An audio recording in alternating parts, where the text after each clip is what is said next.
How you guys doing today? It's Anthony Gangi. Welcome to another episode of Tier Talk. Guys, we're going to revisit a dialogue we had a few weeks ago about managing the different generations of the workplace. We're going to have another perspective. I'm going to bring Joe Pomponio on. He wasn't involved in our last discussion. I do think that this discussion is extremely important because this is truly about both recruitment and retention. And right now we are seriously understaffed. And at this point here, I think have an understanding of what to expect from the newer generation and what our role is in trying to keep them more involved and engaged. It's going to be a great discussion, and this is going to be related to an article that I have coming out soon with Corrections One. The title of the article is Integrating the New Generation of Correctional Officers, basically blending tradition with innovation. The article, to me, is personal. I think it's a good article. And again, with Joe's help, we're going to try to explain the concept of this article. I'll read off the article to you and then kind of break it down.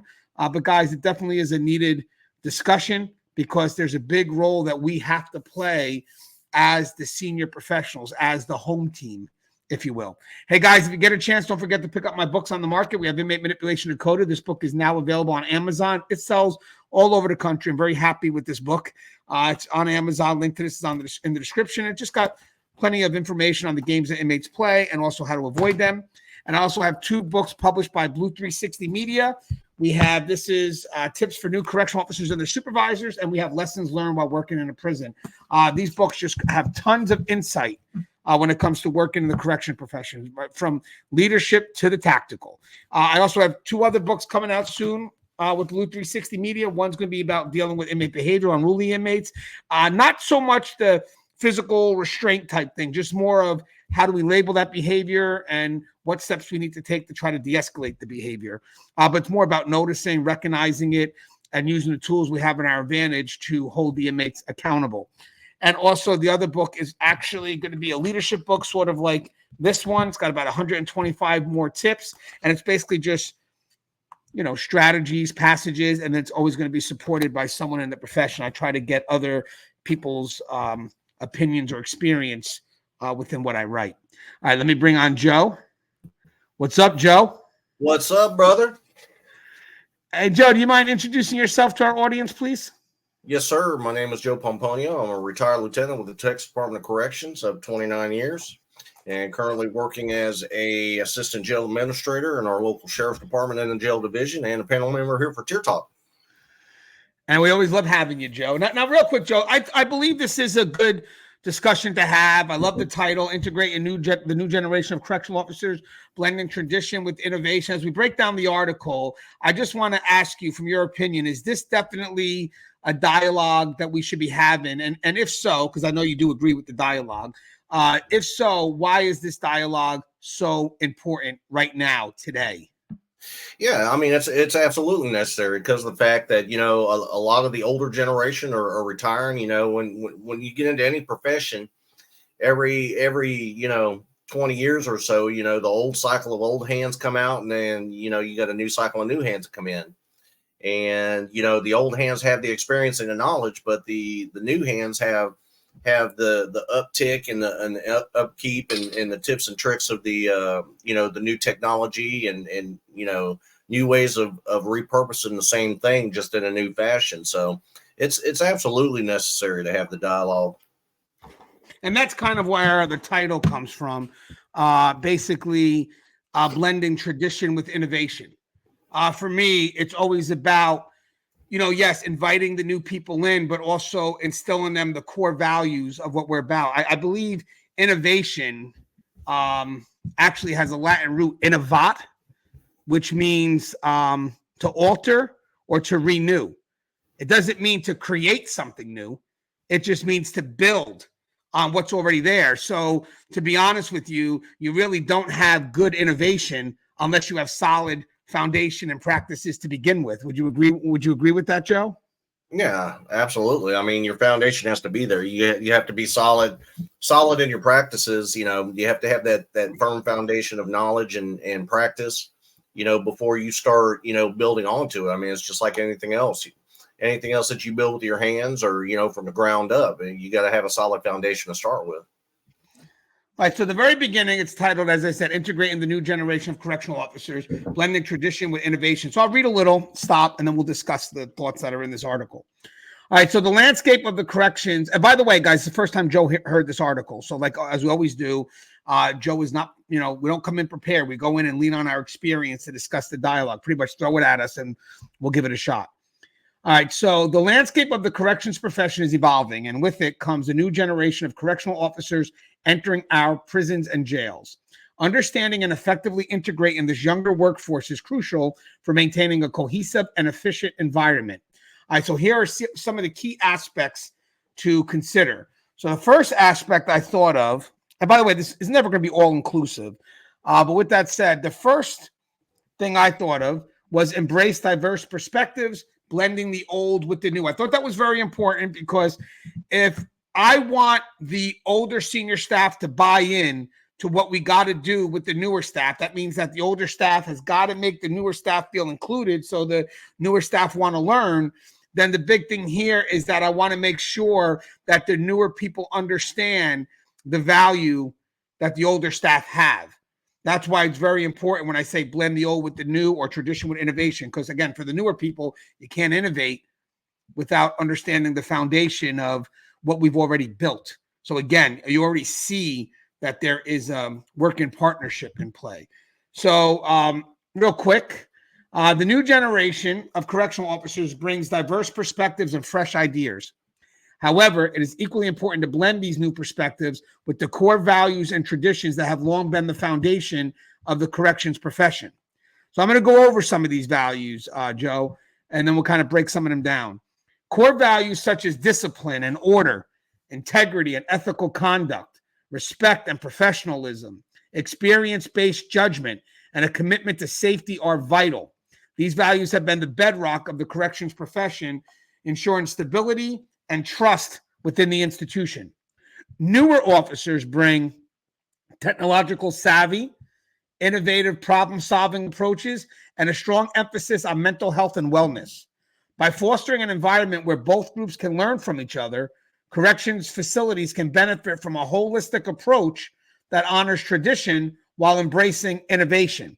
Now, for example, seasoned officers understand the importance of maintaining strict discipline and order, while younger officers can introduce advanced security systems and electronic inmate tracking to enhance operational efficiency.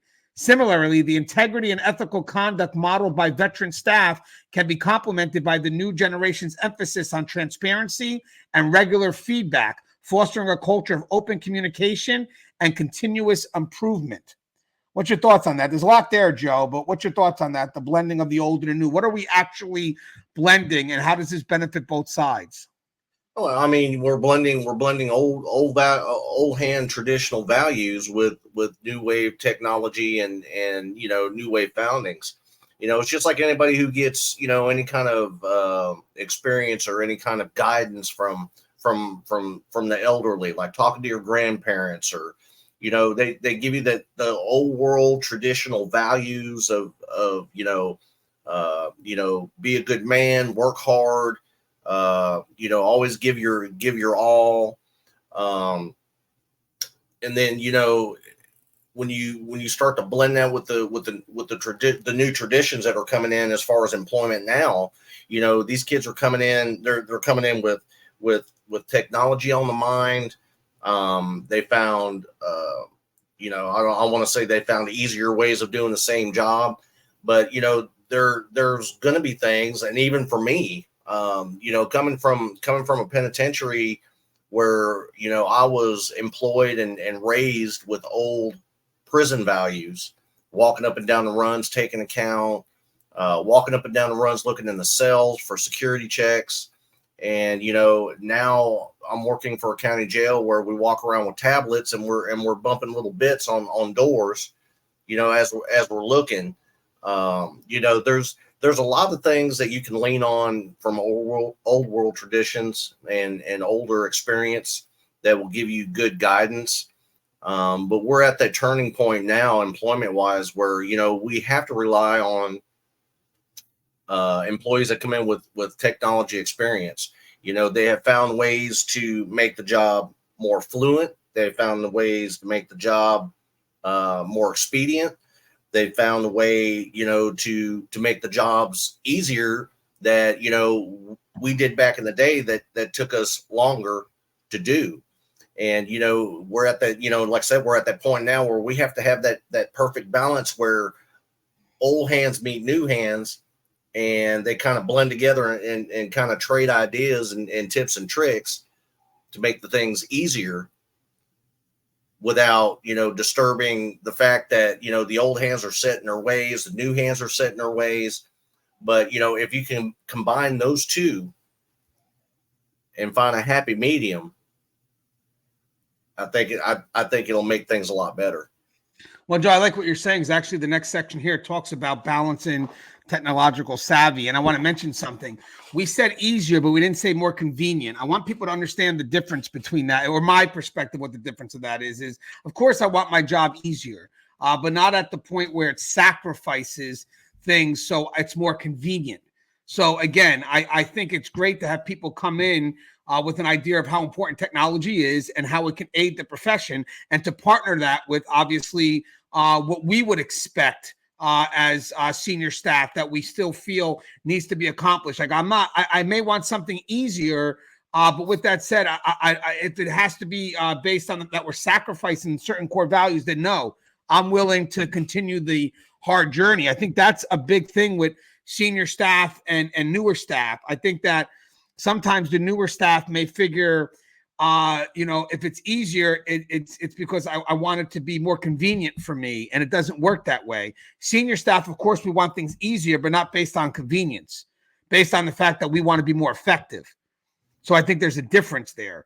And again, not to generalize, because, there's never going to be a catch-all, but I think when senior staff look for something easier, they may be looking for something easier in an effort to be more effective, where maybe the newer staff may look for something easier or more efficient because they may look for more convenience. And in corrections, I don't look for convenience, because if you look for convenience, I'm going to tell you something right now, you're going to make very bad decisions, because convenient decisions, yes, they may be easier to make, but they're not based on anything that will carry weight when it comes to what we do. They're just based on what you feel personally would be better for you. So again, for convenience, it may be convenient to the workload that you have to deal with, but that doesn't mean that workload doesn't have to be done. No, it means that workload still has to be done. So therefore, convenience doesn't work for me.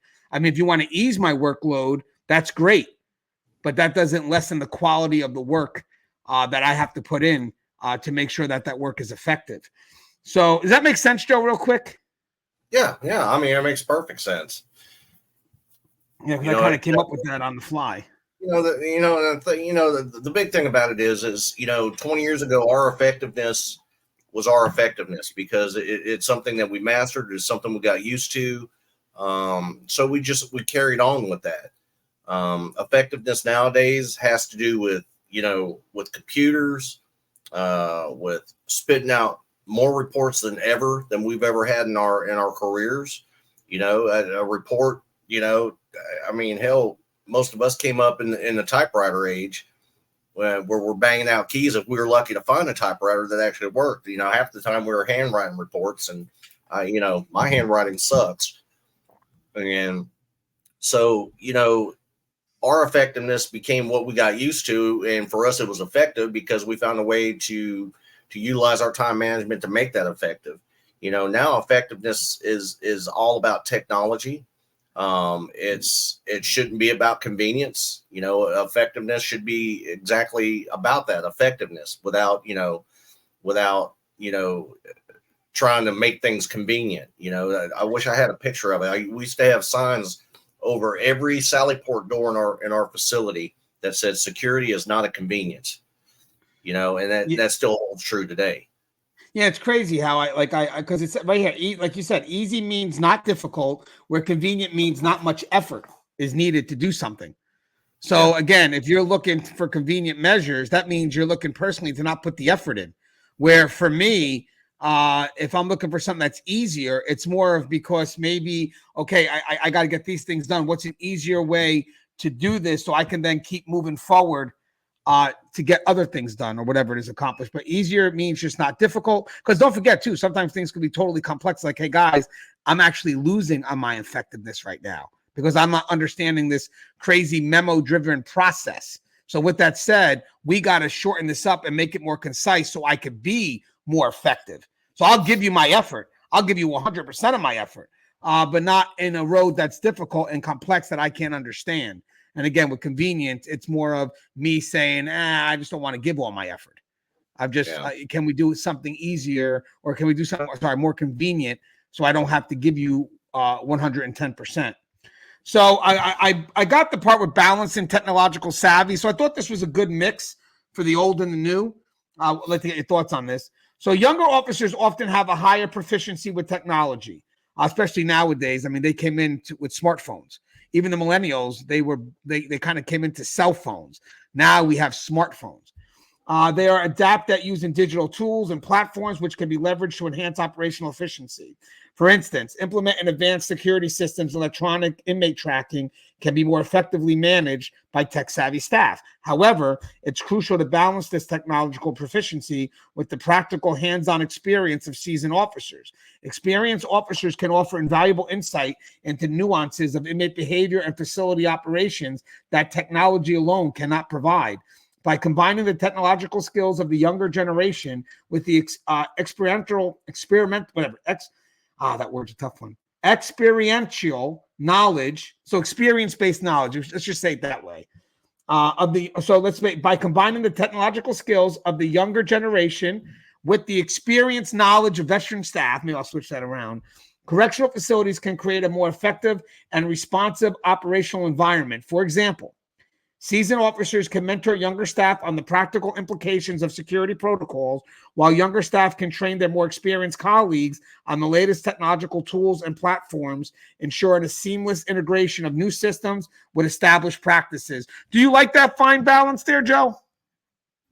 Yeah, I do. I mean, you got to think about, people like me that came up in the typewriter era. Did I ever in my wildest dreams ever think that I would, see that we had, video software, instant video footage, instant facial recognition. There's a whole lot of things in there that I never thought I would see in my lifetime, especially working in a prison or a jail environment. But there's so much technology, so much advanced technology out there now that can make our jobs, even the experienced staff, can make our jobs so much easier, regardless whether it's report writing, video feeds, security protocols, anything to do with opening and shutting doors. There's so much technology out there that, for us older hands, it's a little tough for us to wrap some of our head around it because, some of us were the old, you're not coming out unless I open your door with a key, kind of officer, you know what I mean? And, to me, I still like that method. So I still have a hard time sometimes wrapping my head around new technology. And I'm finding that these newer officers that are coming in, I have a few that's on my staff now that are so technically driven as far as technology, booking in inmates, going through the whole booking process, medical history, psych history, whatever the case may be. They can bang this stuff out in a matter of minutes where, I'm hunting and pecking and going back and forth between 2 and 3 screens. They have found a way to streamline this and still get the job done with effectiveness. Right. And you know what, Joe, I got to say something too. I don't know if this is a catch-all, but I'm thinking of it just now because I have an example I want to provide that's not in the article, but just for us to discuss. Technology really doesn't stop. It kind of deters. We stop. We're the ones that have to respond. We're the ones that stop because inmates will always try to circumvent the next greatest thing. But we're the ones that really could put our hands on and stop the inmate from further doing what they want to do. And I'll give an example real quick. Some of these facilities will spend a lot of money in technology and then wind up not, really spending money on staff. And maybe I on initial, it's great, but we're got the highest level of security here. Yeah, but cameras, let's say cameras will be a big thing. Well, we got cameras in these areas, these areas, all, it's like, yeah, but cameras don't stop. They only deter, which means you still got to have people there to respond. And I'll give you an example. All because you put a camera in an area doesn't mean that an inmate is not going to try to do anything foolish in that camera. No, they're going to first gauge if that camera is being watched, because that's another thing. You have cameras all day, but who's watching the videos, who's reviewing the videos? And then another thing is, if there's a risk that if they don't do it, they're going to get disciplined by other inmates or their, let's say their gang that they're in or whatever it is, they're going to take the risk and get caught on camera because they know that our discipline's a lot more easier than the discipline they're going to get for not doing what they're supposed to be told to do from whatever the inmates or the other gang members are telling them to do. So yes, technology is great. But I think the partnership here that we need to express is that technology can help us respond better, quicker, whatever the case may be, more informed, maybe, instead of guessing. Maybe technology can really be a little bit more specific at what we're looking at. But at the end of the day, technology alone is not going to be the catch-all. I mean, I'd rather have solid staff over a camera any day. I mean, that's just what it is if I had to make the choice. But with that said, it seems like the choice will go towards the cameras first before the staff. But again, there's a partnership. But the partnership is we'll put these up to slow things down. We'll create these new tools to slow things down. But and old school people will tell the new person this: it's great that you have this stuff, but don't rely on it. And what I mean by that is, what I mean by don't rely on it is it's not the final measure. All because the person didn't go off through the metal detector doesn't mean you don't give them a pat frisk, or whatever it is. You still got to give them the pat frisk. The point is you can't be so reliant on technology that you stop doing the basics because the technology makes life a bit more convenient. Yep. If that makes any sense. It's like, no, maybe it'll make things easier when you got to be more effective at your job. Like, now I know where to look, or, oh shoot, I caught that on camera. Now we can get there quicker. But having said that, it's not meant to be convenient. It's not meant to replace. It's meant to partner where one kind of maybe prevents or deters, but the other responds when necessary. I mean, that's the partnership there, right? I know you got a little bit to say on that, right? Yeah, I mean, technology was made to complement, our already in place security practices. And, technology is only as good as the people who program it, the people who build it. And, it's something that we shouldn't rely on solely, and it's something that I stress to my staff, especially, in the jail environment where, we rely on computers to open doors. We rely on computers to monitor fire alarm systems. We rely on computers to book in people. All it takes is one good power surge and all that technology can be gone. And, we have nothing as far as backup in the hard copy, process or backup measures to deal with the situation at hand. Technology was made to complement what we're already doing as far as, security practices. It was made to give us a second eye. The video camera now has become, everybody's reporter. It's everybody's snitch, regardless whether you're inside the prison or outside the prison. I mean, every time a situation happens, what's the first thing you see? People standing around holding up their cell phones, recording everything that's going on, and, this thing right here is only as good as this battery inside this phone will let it be. I could drop it on the floor right now and lose the whole thing. So it should be used to complement our basic security practices, but it shouldn't be used in lieu of. Yeah, and as I said, when I use the word rely, I think depend is a lesser form of reliance. Reliance is pretty much giving everything up, where depend is like, okay, that's the support function. But I still have to play my role, where if I'm relying on somebody, it's like I'm relying on them to do the whole effort. So again, with the technology, I have that in place. So there's no way an inmate's going to ever be able to get past that with a weapon. Hold on. Like Joe said, I mean, technology is still prepared by people that could also be complacent in their ways or whatnot. So this is the truth too. Everything about technology, you still got to have the backup when the technology falls down. I have seen facilities, I'm going to use the word reliant again, so reliant on technology, especially for the newer boots being so reliant that when the technology fails, the computers go down, whatever it is, the doors automatically lock, whatever it is, that's when the old school people come back in and say, oh, we're going to go back to the old ways now. So let me tell you how I do account. Let me tell you how, I open these doors, whatever it is. So when the computers go down, the new people may tend to scramble where the old people go right back to the basics. Does that make sense, Joe, before you go to the next part? And it makes me laugh because everything is so internet based. It's got a pro and con. It's great because we're able to network with other facilities, other agencies, criminal records, whatever the case is. It's awesome because of that fact, because we can network in a matter of seconds to get the information we need, as long as everything's going good. Our facility, I still have an old school fax machine sitting in our office that we use on a landline as a backup, because everything is so internet driven. You lose the internet, you lose 90% of your communications that we utilize on a daily basis. And, people laugh, and, even some of the old judges have made comments. Damn, you still got a fax machine in here? Yeah. And it still works.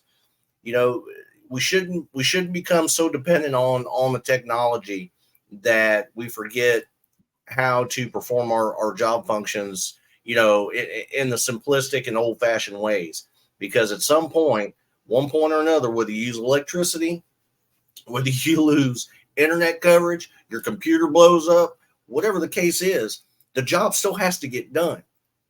But we got to rely on those old school ways to get it done. When the new school ways aren't available to get it done. Yeah, like when I talk to my daughter, she's doing her math, and new math, whatever it is, and she has trouble going through it sometimes, and she wants the answer, she wants the outcome, and she wants that calculator. And it's like, hold on, I'll help you, but you can't get the calculator until you're able to do 5 of those problems on your own. Show me that you understand the work behind it, and then I'll help you, later on, maybe speed up some of those outcomes there, because I know it could be a bit overwhelming. But with that said, you cannot touch a calculator until you know and understand the work for the problems that have to be done. Because even us, we didn't always have calculators. We were taught when I was even in school, and that's, a couple of years ago there, it's, you better be able to figure out how to do it without the calculator first. And then later on, when you show proficiency in that, then when you get to the end towards the test, they may allow you to use it a bit, again, because the test may be defined by a time limit, where, okay, just let's see that you understand the process. So for my daughter, same thing, and same thing for the correctional staff out there. I think, before you start, working with that technology, you really got to understand of what the work that technology is trying to accomplish. You got to get back to those basics. You got to understand, if the technology wasn't there, how do you go ahead and step up? I want to mention one more thing. Sometimes the newer recruits may look, and guys, nothing's a catch-all, but just through experience, the newer recruits may find their worth in being technologically savvy, and they may believe that they may be worth more because they understand how to navigate through all these different systems and layers and whatever it is. But for me, when that system goes down and none of it works, the person that's worth more is the person that still knows how to operate the facility, who still knows how to maneuver without relying on that technology.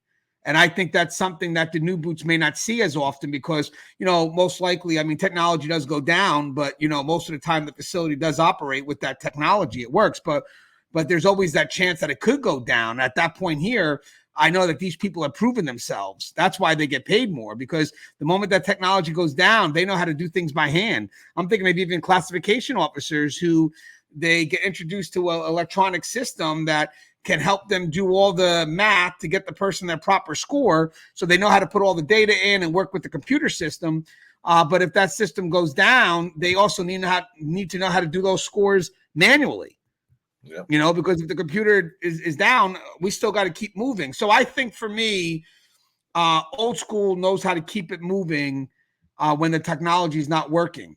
And that's where the newer boots have to start. If you're showing me, if I'm an old boot and a newer boot showing me how to maneuver the technology, then what I'm going to pay back to you is let me show you what happens when that doesn't work. Let me show you what happens when you actually got to know where your inmates are instead of relying on a computer system that, points out where they are. Okay, so the next thing I got is a new focus on health and mental health and wellness. I thought this was a good area to discuss now because there is going to be some shift. There's a big difference between the generations now. I think the newer generation is more open to being, more open with vulnerability, more open with trying to have better mental health or workplace balance, where the older generation is still under this belief that you don't trust the system. You don't go ahead and say you have flaws. You got to deal with it. So, but I thought there's a balance here with this. Focus on mental health and wellness. So the newer generation places a significant emphasis on mental health and wellness. They value a work-life balance and seek support systems that address their well-being. So they're very open with that. In contrast, senior staff often struggle with admitting vulnerability, seeing it as a potential weakness. And this cultural shift towards acknowledging and addressing mental health is essential for creating a healthier work environment, because I think that is where the shift is going to be headed now. I think the newer generation coming in, as the older generation steps out, you're going to see people that are more open to addressing their mental health concerns, more open for asking for help, but they're also going to be open to expecting that help. That's why you got resilience teams now, you got CISM teams, you got teams that never existed before because people never asked for help. Now that, and this is for prison management, now that you have people that are asking for help, which includes the older staff now, you better be able to provide it, because the older staff will quickly fall back if they don't feel that their cry for help is being heard. So having a healthy mindset can be immensely beneficial in corrections. It can improve job performance, reduce absenteeism, and enhance overall workplace morale. Correctional facilities should prioritize mental health resources, provide access to counseling, and promote a culture of wellness to retain and support their staff. For example, the Pennsylvania Department of Corrections has implemented employee wellness programs that include mental health days, counseling services, and stress management workshops. And additionally, newer officers can play a vital role in teaching senior staff how to open up and feel accepted in discussing mental health issues. And conversely, the experienced staff can impart valuable lessons on coping mechanisms and resilience, which are critical for handling the unique stresses of the corrections environment. Now, what's your thoughts on that, Joe? That's a good dialogue there that we could actually probably branch on its own about how to blend listen, Joe, and I think this is going to make sense to you. Now, I'm not saying it's the right way. But, we old school corrections, we definitely didn't break down in the moment. We kind of bottled it up. We did what we had to do. We pushed through, and then we kind of forgot about it, which was never really a good thing because it starts to pile up. But I do think that we become experts at dealing with the issues as they're occurring, so we can keep ourselves motivated and push forward. Sometimes the newer generation may not be used to this, and they may actually tend to fall back in the moment. So I think that there's a great benefit here where the newer staff can teach the older staff how to be open about things that could be bothering them after the event. And then you have the older staff that could teach the newer staff about how to be deal or cope with issues while you're going through something. So you don't look to break down or run away. We get through and then we figure it all out later. So the coping in the moment, the resilience after. What's your thoughts? There's a lot there, Joe, but that's a good way to look at it, right? Yeah, I mean, we all had our ways of, we dealt, that we coped with situations, and like you said, a lot of us just kind of brushed it off and kept trucking forward without giving it much thought after the fact, which, probably wasn't the best idea to do, but nevertheless, it's what we did. Where the newer generation now is coming in and some of the things that they encompass or some of the things that they come across, tend to be more traumatic to them, and give them more reservation about, how to move forward, and sometimes, talking about it with a friend, talking about it with whoever and just getting it off your chest. Sometimes that works and sometimes it doesn't. Sometimes people struggle to actually deal and cope with things.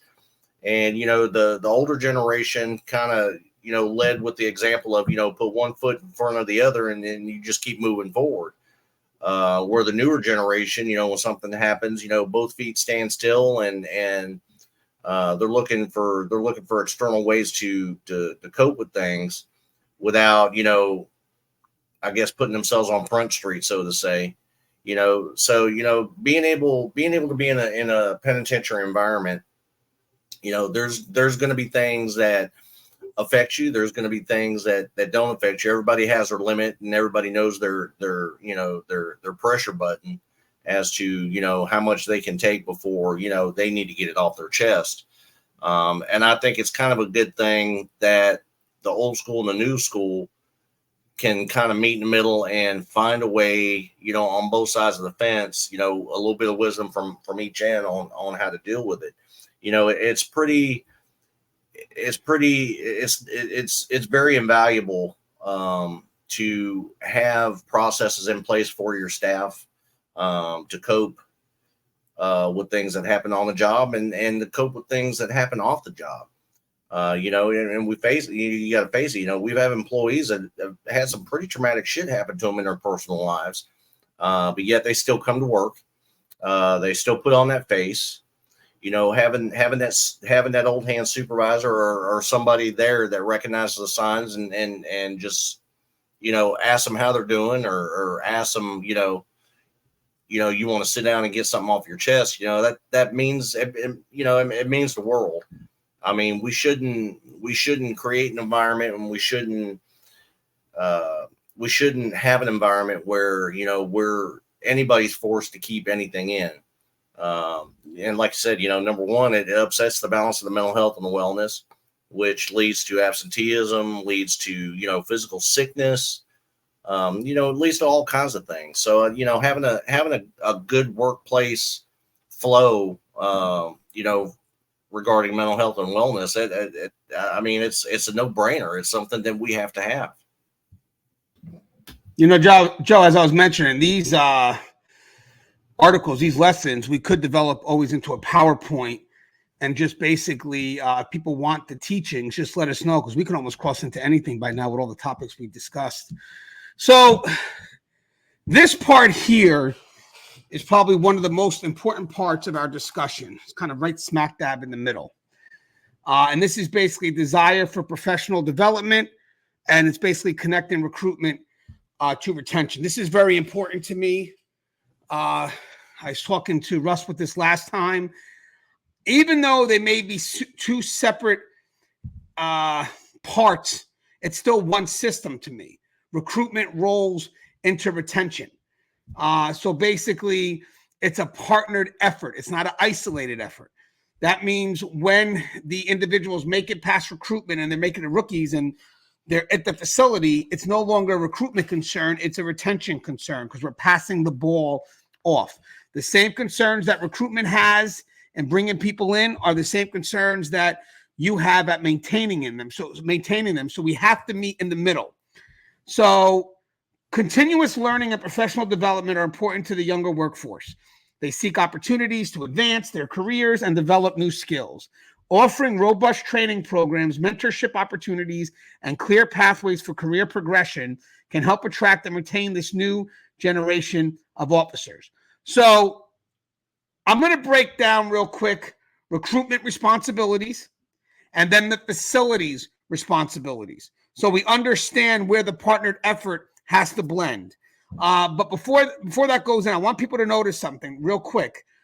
We have to make the changes. The senior staff have to make the changes. That means that we have to have an environment that meets what I just said. It has to showcase opportunities to advance, develop new skills, some type of training program. You have to keep them invested and engaged. So there's a couple of things here with recruitment responsibility. So I'll go over, I think there's 1, 2, 3, 4. Now, obviously, nothing's ever all inclusive, but these are the 4 that I thought of. So I'll say 1, get Joe's thoughts on it, and kind of go back and forth as we go through this a little bit. But right now, this falls to what we expect recruitment to be responsible for.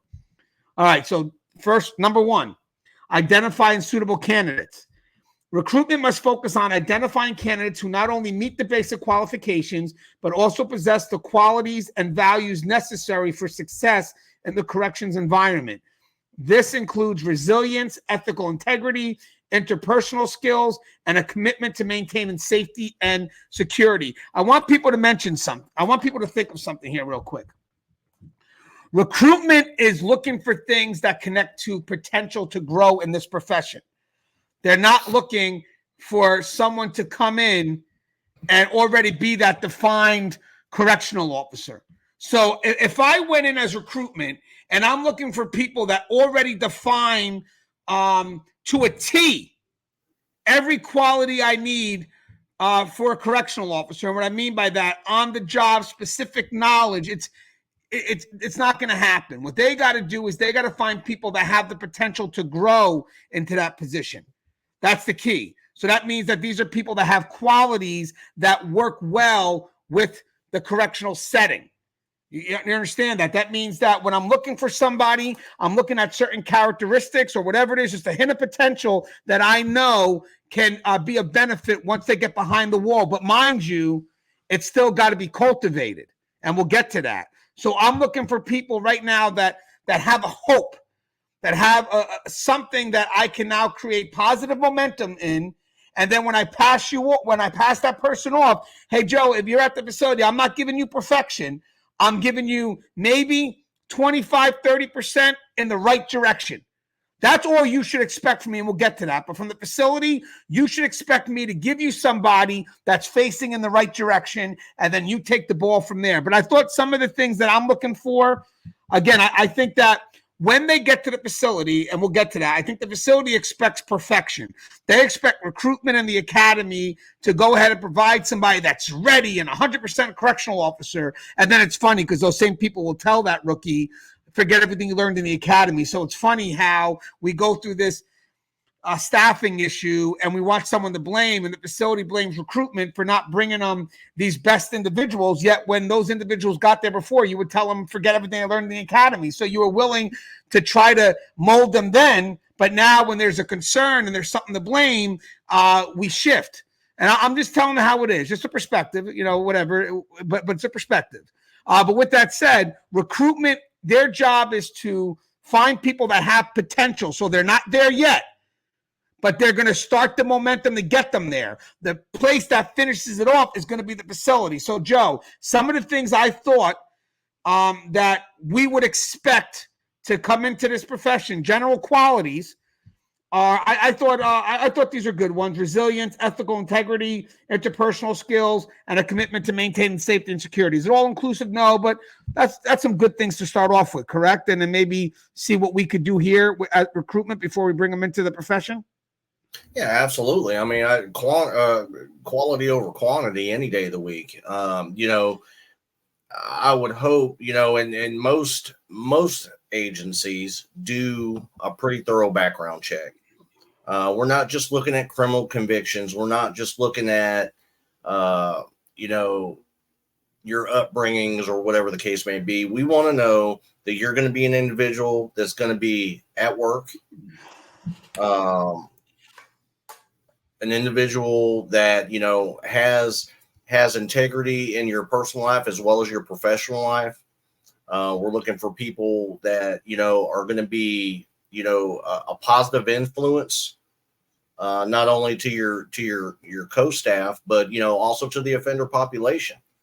And, we're looking for somebody who's not going to be afraid to, be boisterous, to actually have the personal skills to be outright and vocal. It's not about perfection. It's about, like you said, it's about, facing forward and moving forward, not backwards. There's a lot of things systemically that are the same within facilities. If you're in an agency that has several facilities, the basic principles are the same. The way some of the facilities operate may differ, but the basic concepts and the principles are still there. And that's what recruitment is supposed to do. They're supposed to give the basics. They're supposed to make sure that they're picking good quality candidates that will serve in the best interest of the agency. We're not looking for people that, call in all the time. We're not looking for somebody who's going to show up and play part-time at a full-time job. We want people that we can get from the academy that have all the basic skills and basic mindset that we can kind of encompass and encourage and nourish at the retention stage. Once we get them from the academy, we're looking for somebody that, that has the basic principles and understands what the basic job functions are.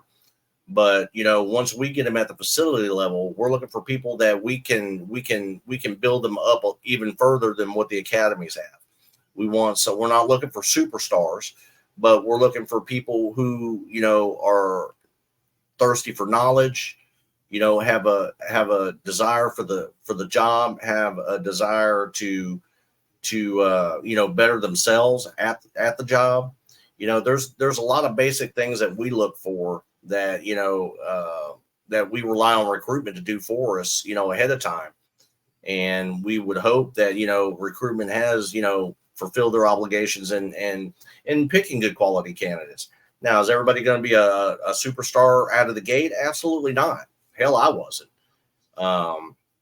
But I did have the mindset, that I had integrity. I had the mindset that I was going to do this job, and I was going to do this job to the best of my ability. And, I was doing it for a career-driven purpose and not for a monetary purpose. So, there are qualities beyond the normal qualities that we try to look for and try to weed out every now and then. And you know what, Joe? It's great that you said all this because now, by the way, guys, Joe hasn't read the article, but we wind up actually kind of I cross into what you just said because you mentioned something about screening. And you know what's funny? When it comes to what people may think of is that where, standards have been lowered to get more people in. I hope that they're not lowering what I'm going to present now, which is the screening process. They may lower the boundaries or limit the boundaries that make it more time consuming. So let's say, a state decides we're not going to do a civil service test. That doesn't mess with anybody's credentials. They still got to go through all the other screening, but maybe the civil service test is taking too long. So they're going to speed up the process that way, but still go through the proper screening.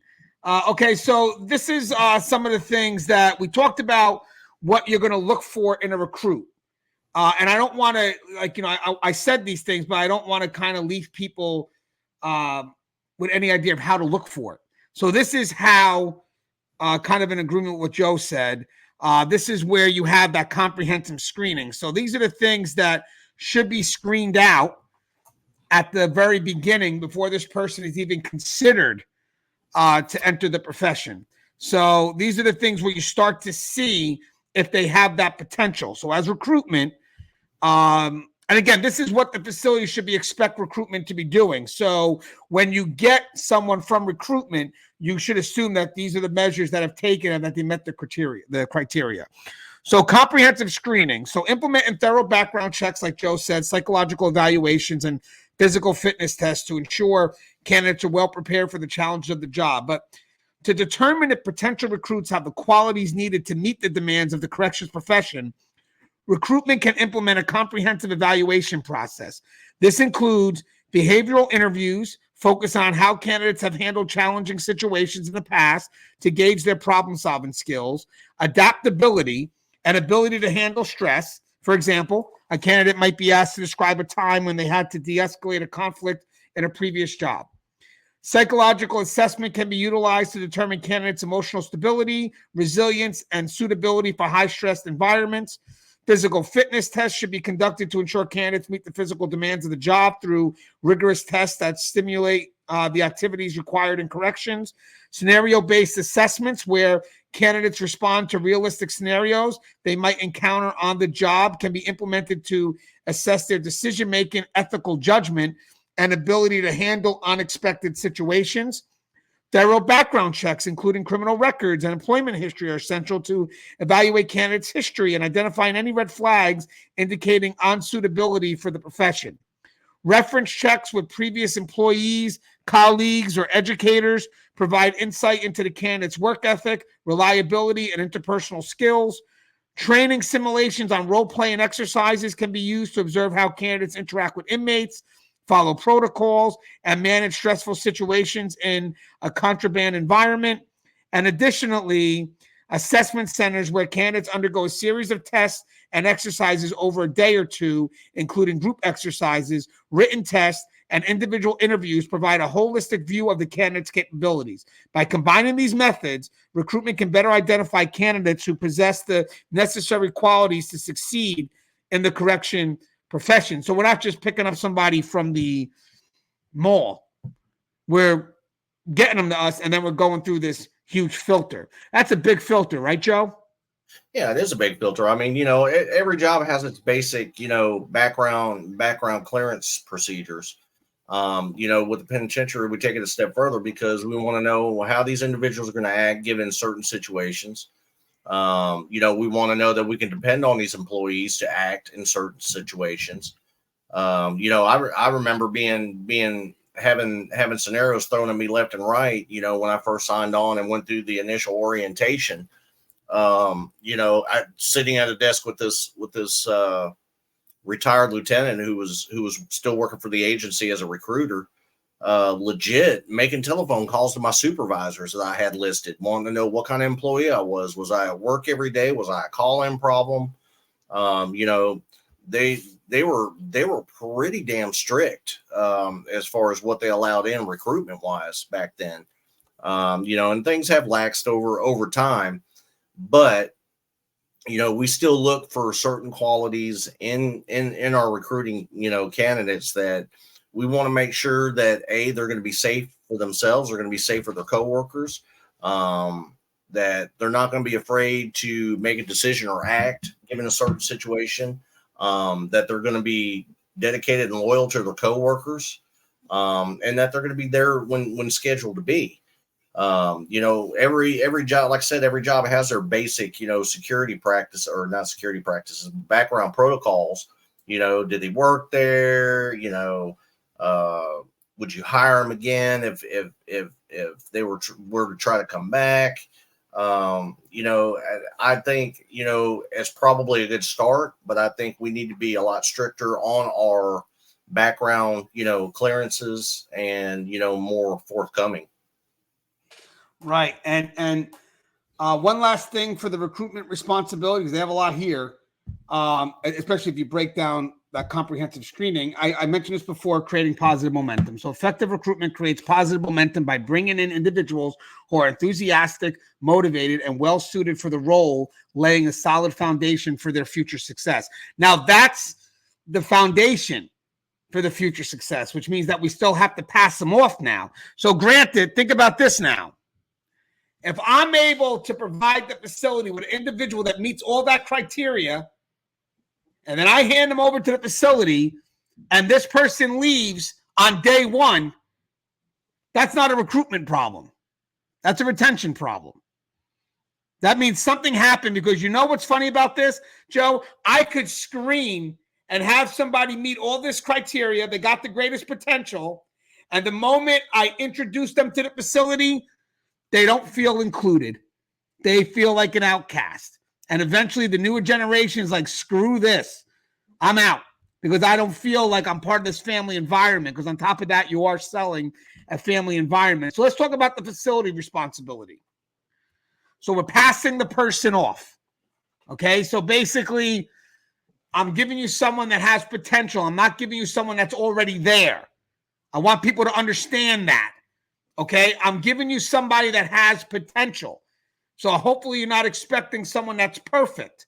You're expecting someone that you can now cultivate, that you can mold. So the first thing I got is effective onboarding.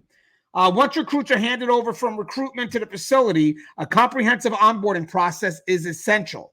This should include orientation programs that cover facility-specific policies, procedures, and cultural expectations. I mean, that's pretty much, I don't know how many facilities when rookies come their way, so they're going from recruitment to rookies. I mean, who meets them when they come in? I mean, you get that disgruntled individual that just, They don't want to be like them. Does administration come out and speak to them? Does administration meet them and welcome them to the family? Or, I mean, onboarding process is not just so much also about introducing them to what we do at the facility, but also to welcome them. And I think sometimes we cut short on that. Would you agree with that, Joe? Yeah, I mean, absolutely. And I've seen it happen myself, where recruitees, hit the facility and they automatically think that, they're an outcast because, they're the new person.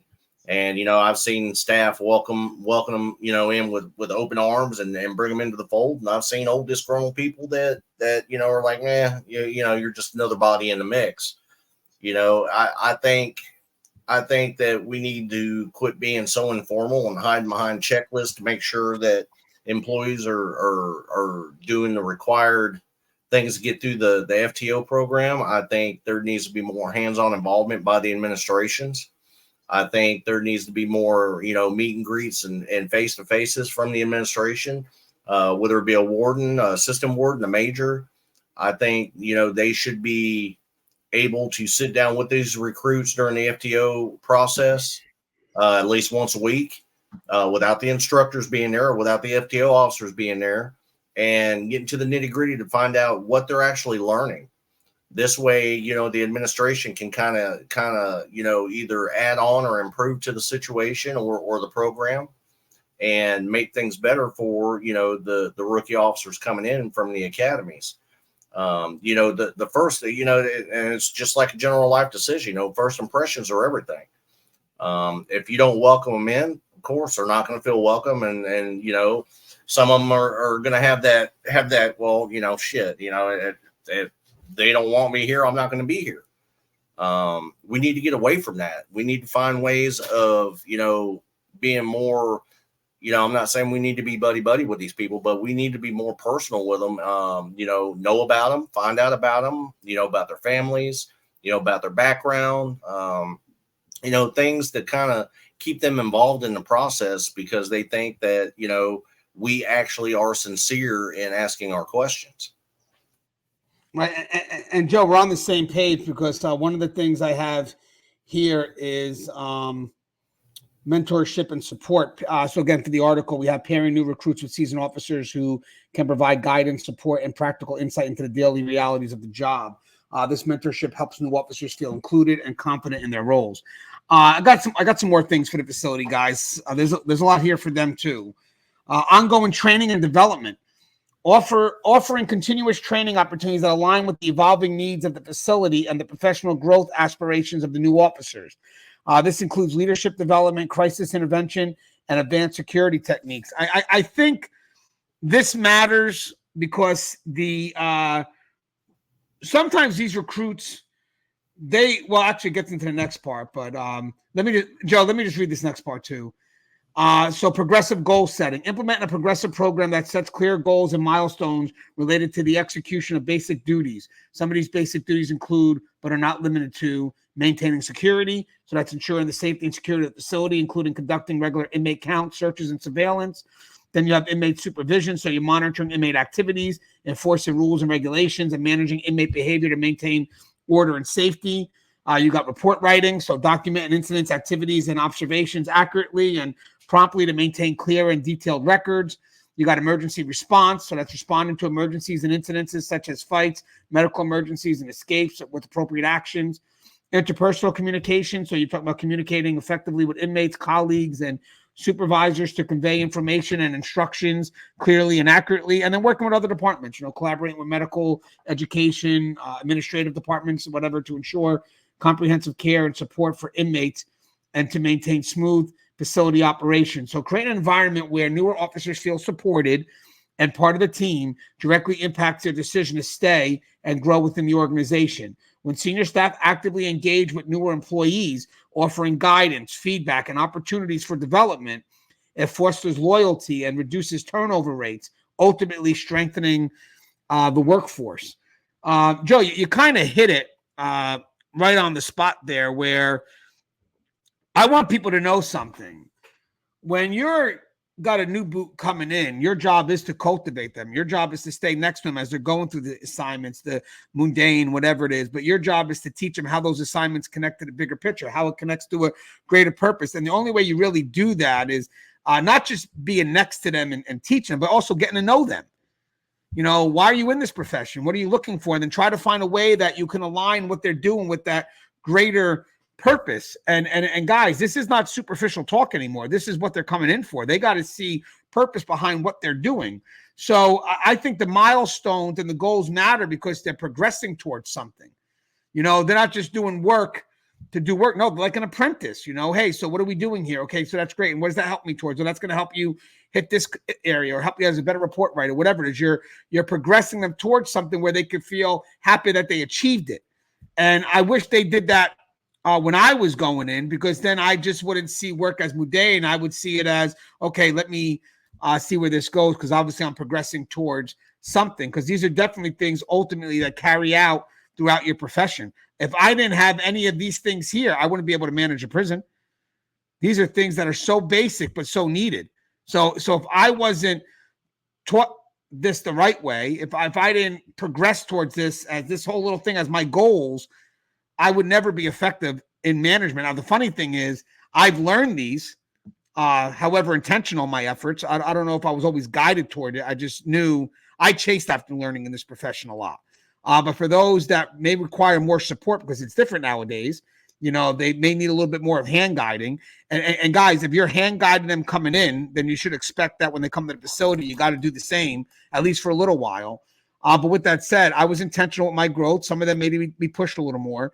But these are definitely basics that will carry out as you move in this profession. So if you don't have these, like these basics set, if you don't have this foundation, your ability to succeed, your capability of succeeding later on in any role, is truly going to be not as effective. So again, I mean, these basics, that's great, because if I'm going to learn these basics in a way where it's progressive and has meaning and it's kind of like a narrative telling a story, so I connect to it more, I would be truly effective no matter where I decide to go in this profession, whether I choose to, you know, move around laterally, or whether I choose to move up, or even just stay in the same position where I could be more effective. But Joe, you would agree, right, Joe, that progressive goal, those milestones could be quite motivating. Yeah, I mean, you got to be meaningful. you got to be progressive to be proficient. You know, it doesn't do any good to, you know, to come into an organization and skip things thinking that you're going to shoot up the ladder, because, you know, once you get up on the ladder, how in the hell can you be expected to handle situations from underneath you when you haven't done it yourself? You know, I remember I was forced to progress when I came in. You know, I spent my first 6 months on cell blocks running tiers and you know, ins and outs and day room and you know, everything that comes with it. And, you know, once, you know, I was found that I was proficient enough in the cell blocks, and, you know, I got to graduate to the dorms, you know, from the dorms to the outside pickets, from the outside pickets to, you know, main areas like, you know, center hall or searcher's desk, control center, radio picket, you know. But, you know, they did it with the thought in mind that I was going to progress at everything else before I moved on to something new. And, you know, and I'm thankful that they did it that way, because it made me a better supervisor once I started, you know, promoting up the ranks, because, you know, I knew what that cell block officer was experiencing. I knew what that cell block officer was supposed to be doing. I knew what the dorm officer was supposed to be doing. I knew what they were experiencing, you know, and on and on and on to all the different duty posts. You know, if you have any striving into becoming management or supervision within an agency, it behooves you to learn everything about the processes underneath that first, because it's going to make you a better supervisor. It's going to make you a more understanding supervisor. It's going to make you a more caring supervisor. Why? Because I've been there. I've done that. I know what you're facing. I know what you're doing. You know, and I think it's pretty imperative that, you know, that we still force people to progress instead of overshooting areas or overshooting spots, overshooting classifications of employment, just because they have maybe a college degree in something. Just because you have a college degree does not, make you the perfect candidate for supervision. Again, it does you no good to be in supervision if you don't know what the people underneath you are supposed to be doing. And that's why I highly feel it's imperative that we force people to progress. I agree, and I guess progress towards something. I mean, we could say they're progressing, but then again, they got to know where they're progressing towards. I love that.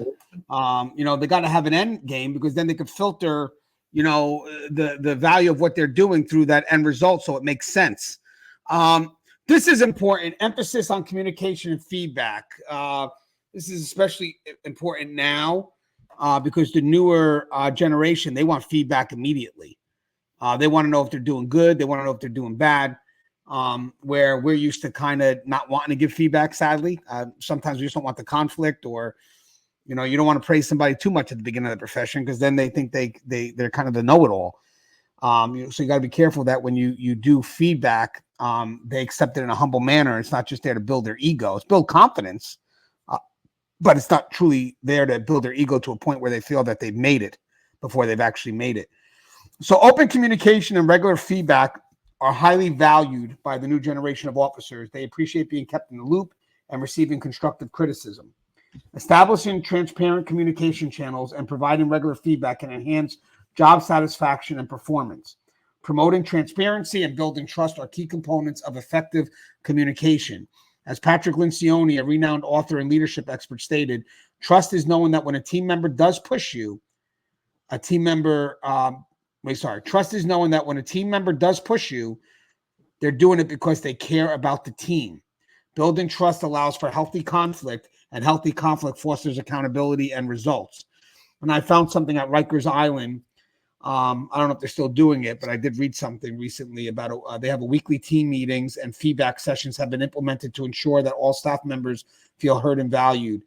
This approach helps create an environment where officers can discuss issues openly, leading to more effective problem solving and team cohesion. This may go more towards leadership than anything else, but when leaders start cutting the feedback loop, which means that they don't allow their people to speak, whether maybe because they're insecure or whatever the case may be, they just shut the people down. Your facility will not be as effective as it could be, because most of the innovation comes from the people that are doing the job.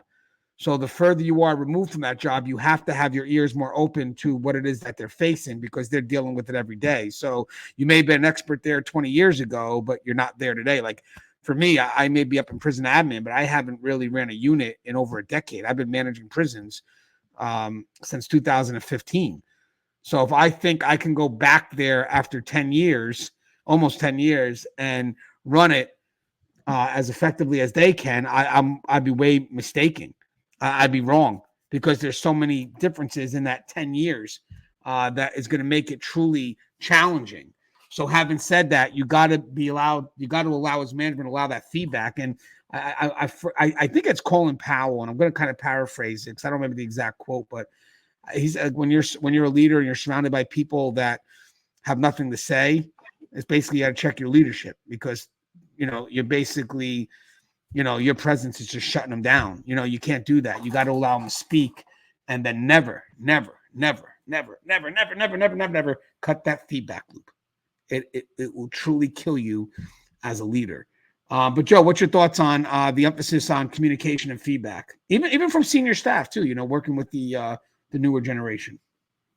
I mean, communication and feedback's imperative. I mean, without it, communication and feedback, that process is what allows you to let your staff buy into what you're selling, and allows you to buy into what they're selling. Having that two-way communication between y'all is imperative. And you said it again, if you walk into a room full of employees and you ask questions and seek their input and it's quiet, yeah, you definitely have a leadership problem, because they were not branded, but they were sculpted into not offering any kind of communication or any kind of feedback, and that's not what we're looking for. We want the people to feel involved. We want them to feel vested in the agency. We want them to feel vested in in the facility and in leadership and each other, and without communication and feedback, I just don't see how any agency or any kind of organization survives without some sort of feedback. And I made sure that, my employees were involved in everything that we did. I always sought their feedback, and not because I was looking for tips and ideas. Sometimes I did get them, and sometimes they offered better tips and ideas than I came up with. But not because I want them to know that I'm an open book, I'm an open door. I want them to know I'm approachable. I want them to know that I'm here for them, and I want them to understand that they're part of this mission. And without them, we couldn't function. Right. And now that we're crossing into leadership, one of the next things I have is adapting leadership style. So basically, we obviously we used to have managers that basically manage the status quo. I mean, their big thing is to keep things orderly and running. Then you get leaders that kind of deal with change. But now we were kind of embracing vulnerability as leaders. Basically, it's okay to ask for help, whatever. But I think right now they're pushing more towards interdependent leadership styles where we help each other. So basically there's good working relationships or good partnerships between frontline and management and vice versa. Again, with the newer generation coming in, they are expecting a leadership style that's less command and comply and more interdependent. So I'm going to give you some of the benefits of an interdependent leadership, and then maybe Joe could break down a little bit more on how it breaks specifically to the corrections profession. But so we have adapting leadership style. So we got the corrections field is moving away from a purely command and control leadership style to a more interdependent leadership style. This involves recognizing the value of collaboration and shared decision making. While command and comply styles of leadership are essential in emergent situations where quick and decisive action is necessary, growing as an organization requires moving away from a boss mentality and allowing others to have a voice. So let's talk about the benefits of interdependent leadership. Again, it's not all inclusive, but I came up with 4 that I feel are relevant to the newer generation. So this is something I think that when they're coming into the workforce, they're probably expecting already. Okay. This is something that they need to see and play. And by the way, I want you guys to know something. Whatever we promise to these recruits when they get into the facility, they got to see it in the behaviors. It's more than words. They got to see it being acted out all in front of them. They got to see it move in that direction. So with that said, when they come into this facility, whether it's directly affecting them or it's happening around them, they have to either feel it or see it. So if they see it, they know the potential will come their way to feel it. So if they don't see it, then they'll probably believe that, hey, this doesn't exist here. And at this point, this could be a good reason why some of them do leave.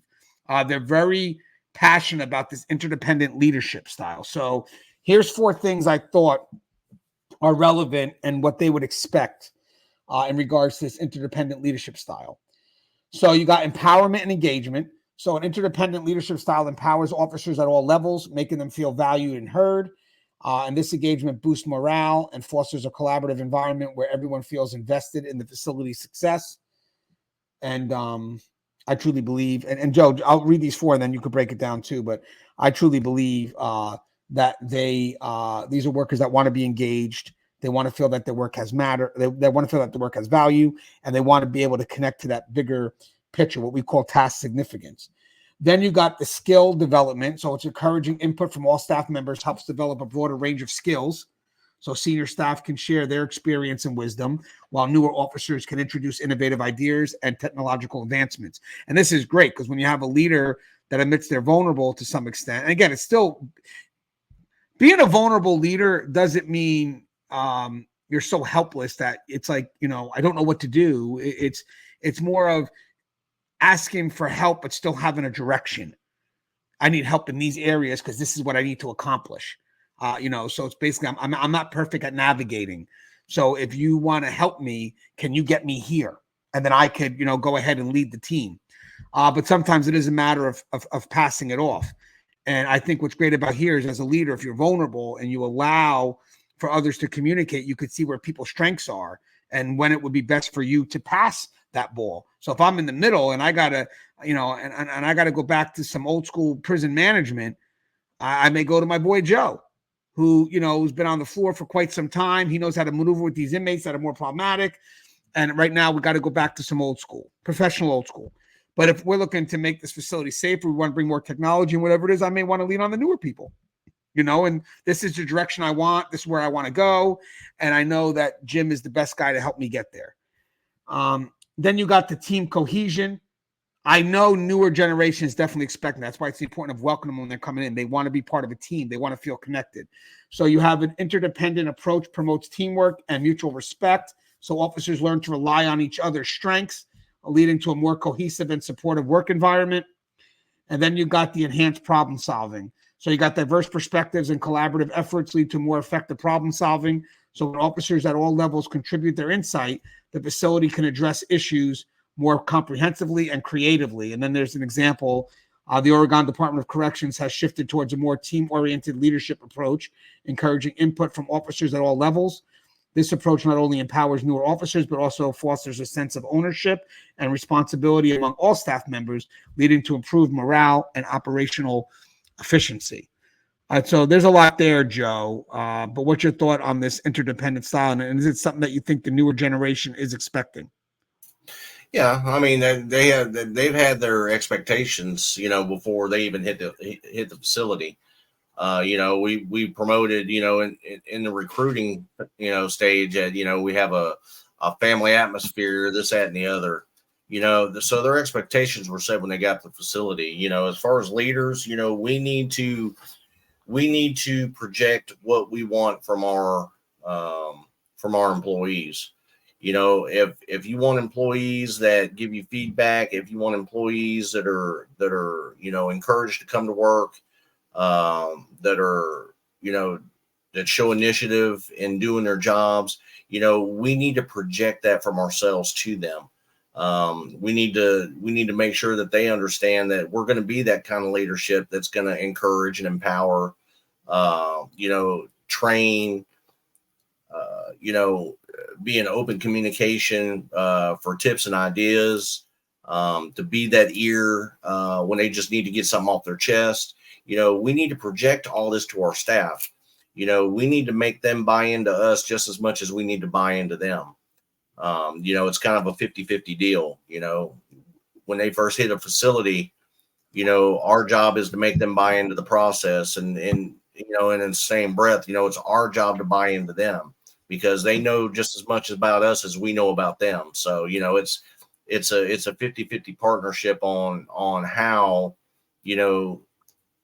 the leadership handles themselves with their employees. I think every facility should, in a perfect world, every facility should have leaders and supervisors that encourage and empower and train and give that knowledge and find the ones that are already halfway proficient and, encourage them to keep doing the job that they're doing while we're helping some that may be struggling. We don't get a perfect batch of people every time an academy graduates. Everybody's rough around the edges. It's our job to nourish it, find their pros and cons, and help them work that out. Right. And I want to add on that too, Joe, because that's where the partnership comes in. But that's something, and I want to ask you a question on this, Joe. That's something that has to be seen and felt, correct? Yeah, I mean, you have to see it. You have to visualize it. Even for leaders, we have to have that vision of having a cohesive team that functions well together, is a well-oiled machine.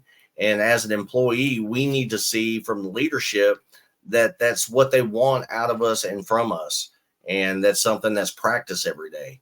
It has to be visualized. Yep.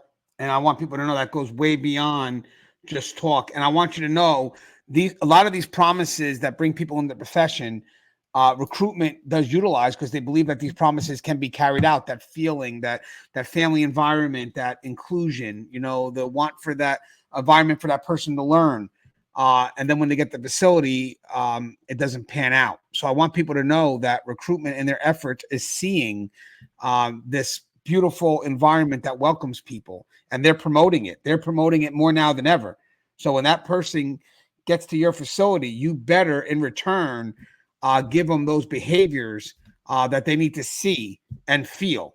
That to me is extremely important. I think that's a big part of where the ball may be being dropped. Would you agree with that, Joe, at all on the receiving side?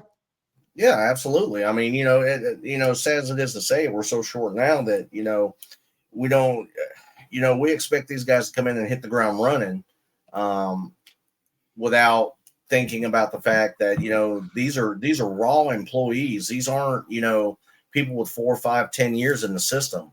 These are people with like 15 and 20 minutes in the system. And we expect just as much out of them as we do our old hands. And I don't think it's a fair thing to do with the new, because, our job is to cultivate these people. And,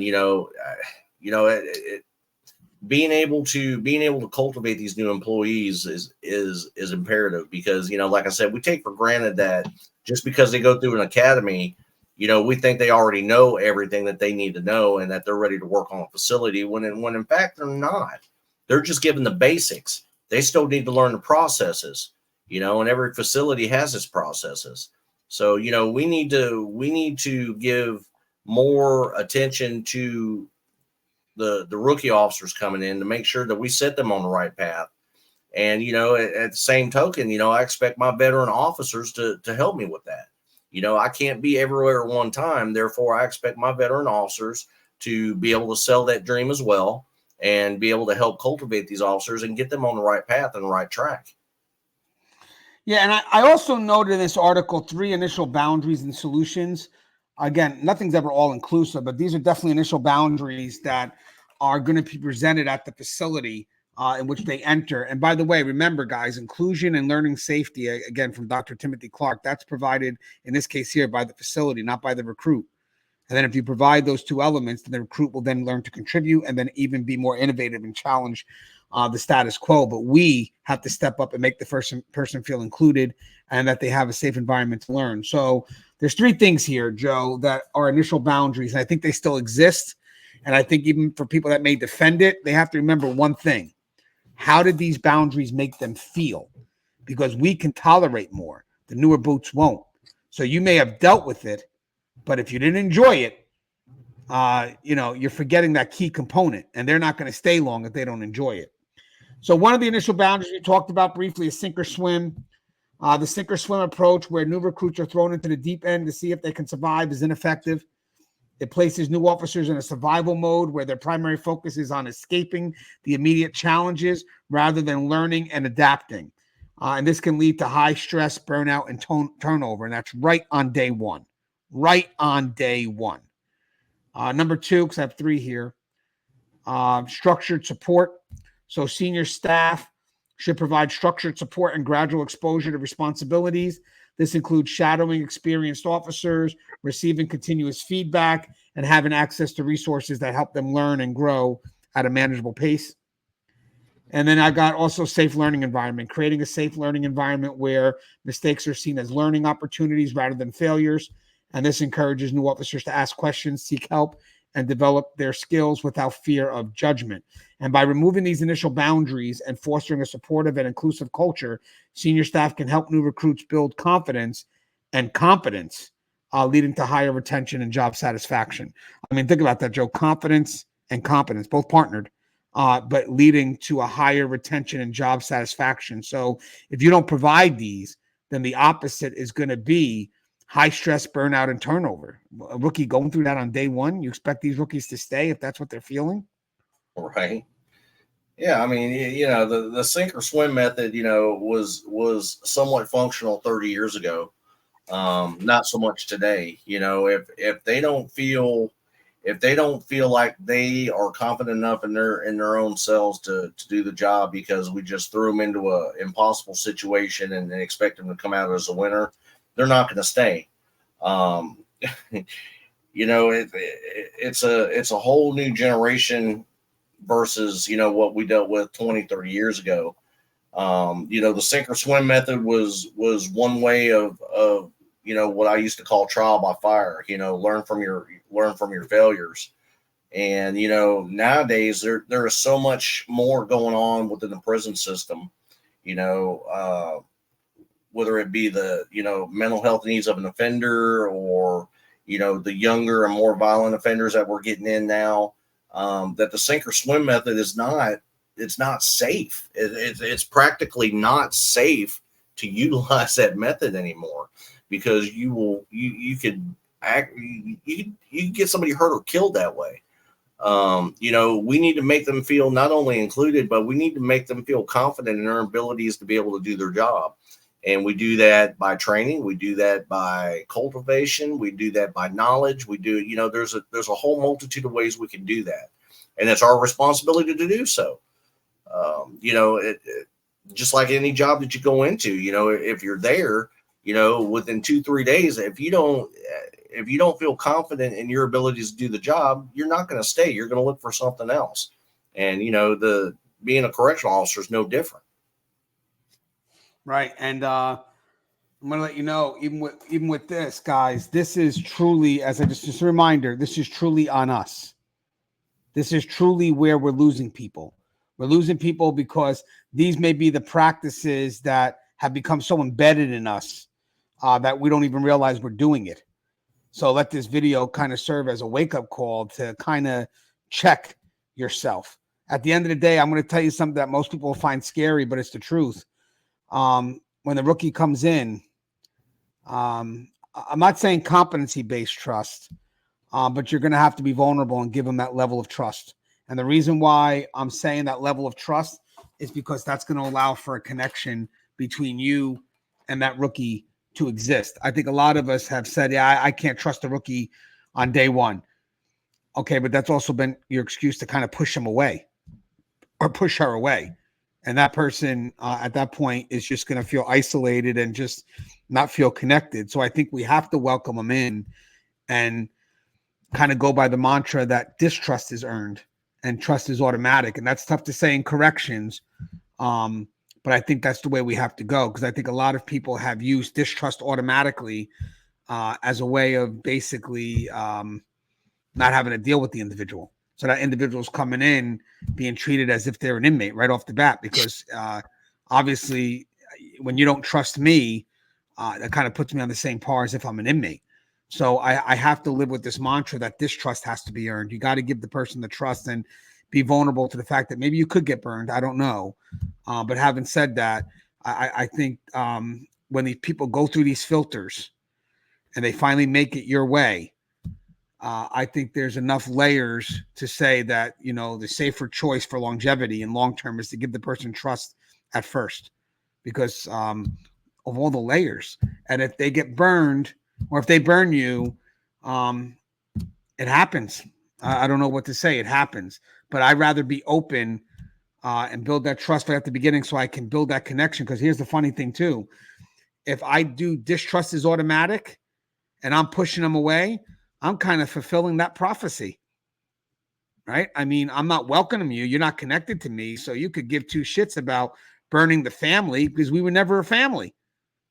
So I think you got to have that connection, build that trust, because it's funny if the guy does make a foolish move and, yeah, I never trusted him to begin with, and look what he did. He burned us. Well, you were no different to him than an inmate, to be honest with you, because you treated them as if they didn't exist, as if, they felt no support from you. So there was no loyalty. You still got to build their loyalty. Trust could be reciprocated at that point, but you have to build that new person's loyalty. I mean, sometimes not a dialogue that we want to hear, but I know deep down inside it makes sense. The next part I have is recognizing and addressing the generational gaps. So basically, we have generational gaps can lead to misunderstandings and conflicts. It's important to recognize these gaps and address them through training and team building activities that promote mutual respect and understanding. So encouraging intergenerational collaboration can help bridge these gaps and create a more harmonious workplace. And that kind of encompasses what we said. We don't have to really go too deep into that.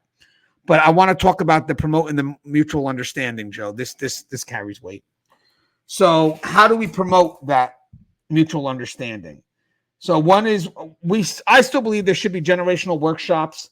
You conduct workshops focused on generational diversity to help staff understand and appreciate the differences and strengths of each generation. I mean, these sessions can highlight common stereotypes and work towards dispelling myths, fostering a culture of respect. Because even when we're having this dialogue right here, I'm sure we're coming up with stereotypes that people may have a right to want to challenge. The mentorship programs we talk about, you want to implement a mentorship program that pairs seasoned officers with newer recruits. And this not only helps transfer valuable knowledge and skills, but also promotes mutual respect and understanding between different generations. And then you got to have the open dialogue. Encourage open dialogue where officers from different generations can share their experiences and perspective. And this can be facilitated through regular team meetings, focus groups, or suggestion boxes where staff can voice their opinion and concerns. You want to hear something funny, Joe? I when I was a sergeant, I worked at a facility where there was a lieutenant that entered corrections in 1974. So I was a sergeant in 2011. So 74 is 26, 37 years he had on the job by the time I met him as a lieutenant. And he was around a bunch of new people.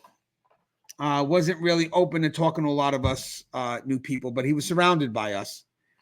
But you know who he had a stronger connection with?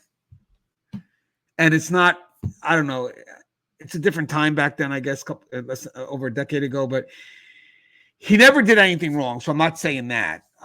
But he had a stronger connection with the inmates because they were there for that length of time. So they kind of knew who he was from back in the day. I mean, this was a facility that was a lifer facility I worked at. And he connected with the old school corrections. So they shared a lot in experience. Again, he's not someone that crossed the line. He just communicated with them, but wouldn't really so much communicate with us. And kind of thinking, back in the day, I thought that we should have made the approach and try to communicate with him. But to be honest with you, now I'm looking back at it, he should have made the effort to speak to us. Because at the end of the day, he was, I call it the home team, and he has to welcome us. A lot of us would think that, hey, maybe we should try and talk to him. And I'm like, yeah, well, I don't know. He's scary. And we would kind of put it on us as why he doesn't talk to us and kind of blame us for not trying to open the dialogue. But we were the newer staff. But as I've been doing my research and all this other stuff, it wasn't our responsibility for us to do that. It was his responsibility to teach us. So technically, we could have blended. Technically, he could have came in, give us some solid lessons of, how things have evolved by telling us the route and where we're at now, instead of being so hampered or stuck in the past. And then we could have met him in the middle with how things are changing and, maybe that no longer works. And here's why I think why, and just try to meet in the middle. But instead, he was in his way, I was in my way, and we kind of never met in the middle. And I think there's a big loss there. There's a big loss where both perspectives could have blended into something beautiful. And instead, we just got stuck in where we're at, which was, new and old. And instead of finding where it balances out. I'm sure you've seen that in your career, correct? Oh, yeah. Yeah, when I first came in, you had them supervisors that already been there 20, 25, 30 years.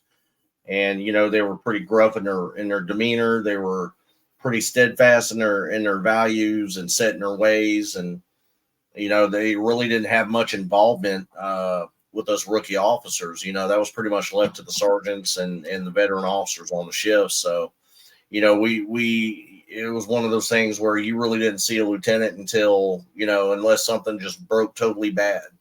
And if a lieutenant had to come down there, it was a bad day for everybody, to include the officer, because there were such high expectations placed on us back then that, we were forced to be people that we weren't yet, because we hadn't learned the ropes. We hadn't learned everything yet, but yet we were forced to be that perfect person.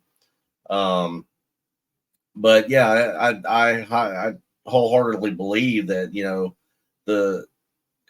it should have been that lieutenant's job to assemble and, be part of that team and communicate with the team. But, realistically, 30 years ago, we didn't have that. We had the lieutenant his job was to, make sure the entire facility stayed between the ditches. It was the sergeants and the COs that pretty much did all the work. Like I said, we really didn't see much of the lieutenants unless, we were doing something so bad that we screwed something up that they had to come down and chew us out for, or, and I just remember thinking to myself that, when I finally become a supervisor, I don't want to be like that. I want all of his steadfast as, I want all the qualities that he has as far as being steadfast in the way the facility runs, but I didn't want his personal qualities on how he dealt with employees. And I just remember that, and it still kind of rings true to this day. No matter who the employee is, if they're old or new, I'm going to treat them all the same. They're all going to know that I'm there for them. And I want them to know that, there's always going to be a two-way communication regardless. You may not like my answer, but I'm going to be receptive to what you say. I like that. And, I noted, again, there's obviously, we talked about a lot of main differences, but I know the newer generation, some like to avoid conflict. So the newer generation tends to avoid conflict and seeks to resolve issues through diplomacy and consensus. This can sometimes be perceived as a lack of assertiveness by older generations. And then they're very outcome driven. Younger officers are often more outcome driven, focusing on achieving results quickly and efficiently. And they value clear, measurable goals and immediate feedback on their performance. For older generation, we value the journey. Older officers often value the journey and the hard work that goes into achieving success. They believe that respect comes from the grind and perseverance rather than just the end result. And experience and wisdom. Senior officers bring a wealth of experience and wisdom, understanding the importance of patience, persistence, and learning from each challenge. Now, if you blend these two things, like if when it says the newer officers avoid conflict, the newer generations tend to avoid conflict and seek to resolve issues through diplomacy and consensus. There's a time for diplomacy, but if there's trust, conflict is essential because that's how we grow and develop. So having said that, I think a lot of the newer people believe that conflict is back and forth screaming and yelling, and that shouldn't be the case. There should be trust, and we could discuss ideas. Conflicts are about ideas. So we can discuss ideas and issues because there's trust there. But I think sometimes you may see maybe people believe that conflict always has to result in a win-loss, and that's not the case. All because me and Joe don't agree on something doesn't mean that I win an argument or lose or vice versa. It means that this discussion we have was meant for us to grow and develop into our different or needed changed perspective. So having said that, I think if there ever was to be considered a win, whoever we're working for gets the win because we're able to now blend both perspectives and give a heightened solution that's really truly developed based on trusted conflict. And I do believe nowadays, Joe, and I'm sure you agree that maybe social media and all this other stuff, all people see are outcomes. And they don't realize that there's hard work behind each of those. And I think for us, when we grew up in this profession, we grew up bragging about what we did, about being in the grind and dealing with those inmates or whatever it is, searching, whatever it is that, really was the effective part of what brought us to the top. So it's funny because if I'm new and I get into that management position from the get-go, the first thing a senior officer is going to come back and say is this guy never worked for it.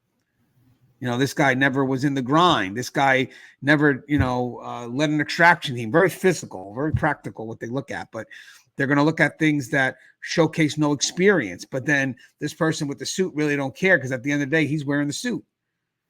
So they must have saw my potential. It's like, yeah, you got potential, but you still got to evolve from somewhere. You still got to have a foundation of what you're evolving from. So you can't just say I have potential at these higher positions without growing that potential from the basics. So with that said, I'm here, let's say I'm an older boot or Joe's the older boot and he comes to me and I'm already in a suit. The first thing Joe is going to question is my journey. And again, Joe with other officers, they brag about that journey. They brag about the effort behind whatever the success is. But if I don't have that, Joe's not going to respect the position because Joe respect comes from the blood on my hands. and not so much from the tie that I'm wearing. Would you agree with that, Joe? Yeah, and it's funny you should mention that because I questioned that just the other day. I had to go to a prison facility to pick up a bench warrant to bring them back to our county facility for court. And while I was there, we're waiting around because, when you pick up a bench warrant from a facility, one of the administrators have to come down and verify everything, make sure it's the right inmate, this, that, and the other, make sure they don't release the wrong inmate into my custody. And this major comes down. He's got one stripe on his arm. It means he's got 5 years in the system, and he's already a major. And it made me question what the hell did he really learn in 4 years as a CO, as a sergeant, as a lieutenant, as a captain before he got to major. I mean, 5 years in the system, and it really made me question, is he just a superstar? Is he just somebody that happens to have a college degree and they needed majors? What did he actually learn within those 5 years? And he's already a major. It really did make me question it, and I'm not saying that there aren't certain people who can excel quickly, because there are. But what did you learn as you were excelling? Did you encompass the full scope of the job and the responsibilities that come with it? Did you encompass your team? Did you, there was just so many questions circulating in my mind, and it made me laugh because even the convicts look at his sleeve and go, damn, he's only got 5 years in the system. He's already a major, So yeah, I mean, it does, that question does cross my mind from time to time. And then I had, before we come to the conclusion, the bridging the gap. So these were 4 things I thought that could help bridge the gap based on what we discussed. So to bridge these generational differences, it's essential to create a work environment that values both perspectives and leverages their strengths. I mean, here are some strategies to achieve this. First, you got to respect for hard work. Encourage new officers to appreciate the importance of hard work in the learning process. This can be achieved through mentorship and storytelling while senior officers share their experiences and the lessons they have learned over the years. I mean, this is something me and Joe have discussed in the past. I mean, I think it's great when a senior officer can teach their experience and kind of relive these valuable stories and pass on a bit of their legacy, and then hopefully to someone who receives it well and not someone who just is going through the motions. I mean, this is someone that's, went through 25 years and is teaching you wisdom that you could not buy. You can't buy that amount of experience. Outcome-oriented projects. So provide opportunities for new officers to work on projects that have clear outcomes and allow them to see the impact of their efforts. We talked about that. This can help align their outcome-driven approach with facilities' long-term goals. I put conflict resolution training, offer training sessions on conflict resolution to help all staff members develop effective communication and problem-solving skills. This can reduce misunderstandings and promote more collaborative work environment, because I know you're going to have that conflict, but I want to build trust first so the conflict becomes innovative and not disastrous or a personal attack. And I got recognize and reward efforts. Because I want to teach the newer boots that effort matters more than the outcome. Implement a recognition program that acknowledges both the hard work and the achievements of staff members. This can motivate officers of all generations to strive for excellence and feel valued for their contribution, as opposed to the outcome. You may not have control of the outcome. You have control of what you contribute. But Joe, I think these are good things. The recognition for hard work, the outcome-oriented projects. So basically, understand where you're trying to head so you can understand where you're progressing towards. Recognize and reward effort, and that conflict resolution training, right? Would you agree that's a good way to start bridging those gaps? Yeah, absolutely. Having that kind of trust in your staff, to give them tasks to see how they're gonna mediate the outcome. It's a good process to see. Not everybody, comes to the finish line perfectly, but that's okay. Like I said, we're going to make mistakes. It's who we are. We're human. We're not robots. But we need to reward the fact that A, they were brave enough to take on the task. B, that they, were able to create some sort of planning to get the task to the finish line. And, lastly, they were able to see what they contributed to the process, and that's where good constructive criticism comes in. Hey, dude, I mean, you finished this task within the time. You did an awesome job, but here are a few things that we probably need to add into this, before we finalize anything. And, that's where we get the buy-in from the staff, because we gave them the opportunity to show us what they got, and they gave us the opportunity to put the trust in them to get us there. And that's why, being able to buy into your staff it's imperative. It's one of those assets that, has dividends that will give you returns, of no other job function within the facility. And, being able to not only give them the knowledge of carrying out these tasks, but you're also giving them experience. You're also, giving them the opportunity for that brain to play the what if game. It invokes the thinking process and gets them curious. The more curious you get them, the more knowledge they hunger for. And that's what we should be striving to do with our employees. Joe, you're so spot on, because that's why you got to have the right people in those positions, because I think sometimes people get so worried about translating a clear message that they're willing to go to anybody. And it's like, hey, guys, they may be able to translate that message, but they can't translate buy-in because they don't believe in the work anymore. So you want the message clear, but you also want the buy-in clear. And I'm sorry, if you don't believe in it, you're not going to be able to communicate that.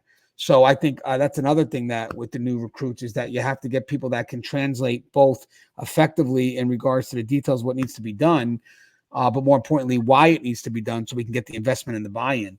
So in conclusion, I have building a better understanding of the newer generation of correctional officers is crucial for the future success of our prisons and jails. By embracing diverse perspectives, leveraging technological skills, prioritizing mental health, providing professional development opportunities, fostering open communication, adapting leadership styles, integrating new staff into the culture, and addressing generational gaps, we can create a supportive and effective work environment. As we continue to evolve, it's essential to remain open to change and committed to the growth and well-being of all staff members. By doing so, we not only enhance the operational efficiency and safety of our facilities, but also create a more inclusive and progressive work environment that benefits everyone involved. And that is the article. Joe, any thoughts in close? That was a good discussion, I thought. Yeah, absolutely. For the leaders, the biggest thing you guys need to realize and understand is that your employees are your biggest asset. The kind of team that you have, the kind of functions that you want to carry out, to be part of that winning team, to be part of that dedicated and loyalty, that's your responsibility. It's your responsibility to get them there. With the employees being our biggest assets, they're only as good as the leadership. And, if we're mediocre at our job and half-ass what we do and, don't give them the opportunity to succeed like we should, then you're not going to have a winning team. You're going to have a mediocre team, and that's our fault, and our fault exclusively. So, buy into your team, know your team, give them the opportunities, the same opportunities that you give your old hands. The rookies that we get are the rookies that we get. What we do with it, it's a good thing. It's not necessarily a bad thing that they're green behind the ears, because that's our opportunity to step up and make them shine. And if we can do that, that's a direct reflection of the leadership that's involved in their staff. Yeah, so true, Joe. And I think the next dialogue I have is I have 11 risks when it comes to prison management. I'm going to work on an article on that as well, but I want to kind of familiarize myself with what I'm going to try to present, make sure I answer good questions and try to make it as involved as this one. But guys, I did feel the need to kind of touch on this topic again, because guys, there is an accountability from the front line when it comes to retention. And I think sometimes that accountability gets lost. When it comes to staff that are overburdened with overtime, I mean, that's the big concern here, being stressed, being burned out. you're bringing people into the facility, and then if it doesn't work out and then they leave, we go right back and looking at recruitment or whatever it is. And it's like, guys, there's a partnered effort. If we keep on looking at that side to blame, then those problems are still going to exist on the receiving end. So we have to figure out, instead of blaming, how can we help? How can we finish off what you guys have started? When we started talking about a while ago, because we've been covering these topics for years, I think we started really seeing understaffing as a concern probably when I started this show in 2011, but it really became prevalent, probably 2015, 2016, we really started seeing it a lot more. But I think it's always been around. I just think we know more of it now. But with that said, when you look at what these concerns are, like when we do tier talk, we try to mention the concerns, but not for event session. We try to bring it up and then just throw everything we can at it to try to solve it. And sometimes the dialogue goes into holding people accountable. Maybe the solutions to some of these problems aren't blaming everyone else, but first looking inwards first. So I think one thing that we try to teach on this channel is when there's a problem that's very complex, even as leaders, even as frontline, you got to look inwards first. Could I do more? I always ask myself that, could I do more? And usually that's going to kind of tell me where I got to go.